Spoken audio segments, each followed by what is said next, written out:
My name is Malo Galwak, but I go by the name Galiso. As you can see from that's my other name. People know me by that name. You can call me Galiso. If you hear Galiso somewhere, that's me. And I like taking pictures. So my profession, I love pictures, but I didn't study that in school. But personally, I feel like I'll go into that route. Personally, it wasn't. I started as a hobby. I love taking pictures, to be honest. I love taking other people pictures. I love taking the street. So back in the days, I was doing a lot of edits mostly because I was seeing online these cool pictures. I'm like, okay, I could do that too. Maybe some time to come. So I started using my phone, and then it worked out. I actually liked it more. So the hobby, I fell in love with it, and then after that, I felt like actually, I feel good when I do that. So, but I don't want to study it at the same time because it'll be boring. I'll have nothing to search for in it. So I'm like, let me do another program and let me do this one on my own. I'll have a motivation because I really love it. So that's what motivated me a lot. Yeah, and I feel like I'll do more of it because I love doing it. If I ever felt like quitting or giving up on it, it has happened a lot. So before I started as a hobby, I was totally fine with it. And I see other people work, I was like, oh damn, I'm too shit. I look at the people work, I'm like, oh shit, I'm not that good. But I felt like giving up because I'm not that great enough to be like them. And then I felt like, now, this guy just started like me. So let me calm down. I stopped comparing myself to others. I just look at their work as motivation to keep me doing that. So after feeling like giving up, I went back and looked at my work, what I did previous years and what I'm doing right now. I saw the big difference and I'm like, oh shit, it's not that bad actually. There's a room for change. So that made me come back to it because I feel like I've changed a lot through the years. So as you have to revisit what you did and what you actually have to actually know that it's working. So that motivated me a lot. There's a point where I took a shot and I felt like I like it. I've done a lot of shoots and a lot of pictures, but there's some pictures I actually laugh and really laugh all the time. Like I look at them like, damn, look at this good. Yeah, I took some pictures and I don't know, maybe you'll see them later. But I did some street pictures and portraits. There's some shots I really love. Like I would love to see them on my paint or something like that. Or whenever I go and get my own house, I just print them on a big frame because I really love them. The story behind the spectacle shots I did. Okay, there was one shot I took inside a metro station. It's like a train station. I was just walking, going to work, taking a train. And then I saw somebody sitting on the other side of the train. So I was like, maybe I could make this one work. For the train to pass by, and then I take the shot through the glass.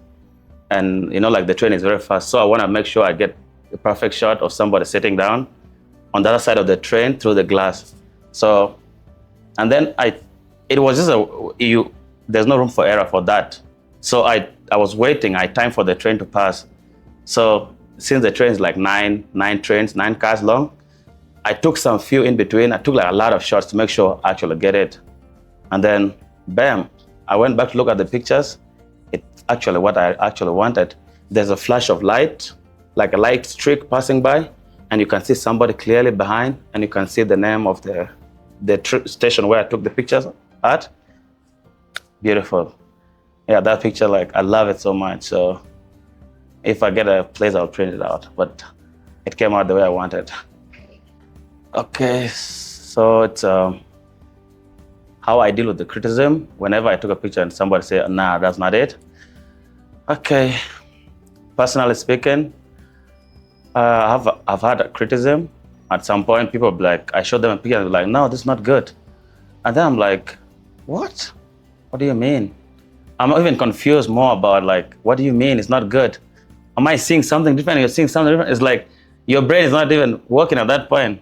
You're trying to see something that they're not seeing. So I feel bad anyway, but at long last, I just go and sit back at home and just look at it again and see what they're actually saying it's true or not. Because maybe they're saying true or not.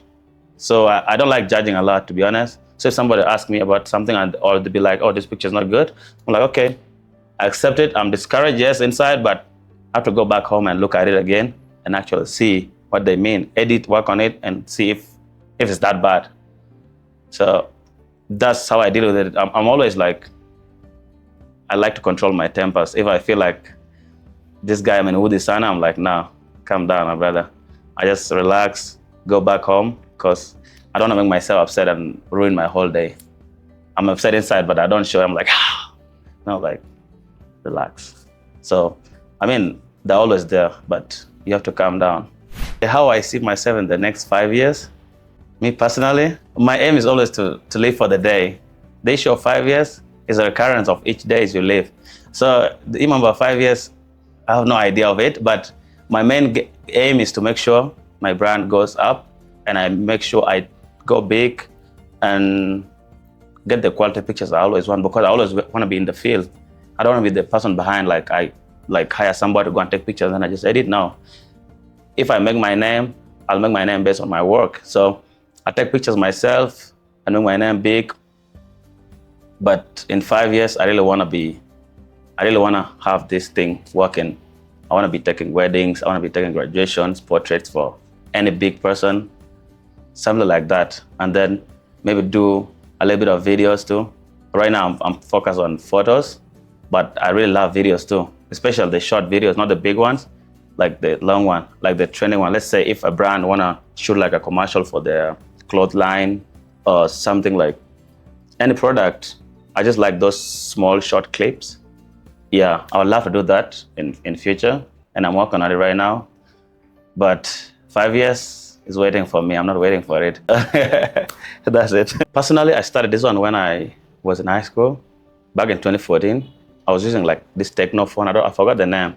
This small Techno. It was really good, and it was showing good saturations and with pictures, especially with green stuffs, and the colors were really coming out. So I started with that. I was taking pictures, and then I started loving it. I felt like, oh shit, I should do more. And then I went up, I bought like a Phantom 6, Techno Phantom 6. That was my favorite phone. It had great camera. So I used that also when I was still in high school.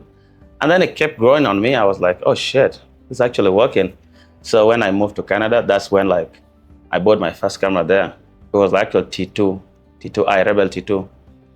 I took with it, and then I saw the people with big ass cameras. I was like, damn. Man, why are you making this shit hard for me? So, but I didn't think about that at all. I was taking that camera and it was turning out good. So since 2019 up to now, I upgraded the camera every now and then, just to make sure I go where I want and I obtain like a maximum picture range I would love to see. It's been like 10 years, just from the phone to all the way to the camera, and we have more to do. Cameras Africa, equipping storytellers.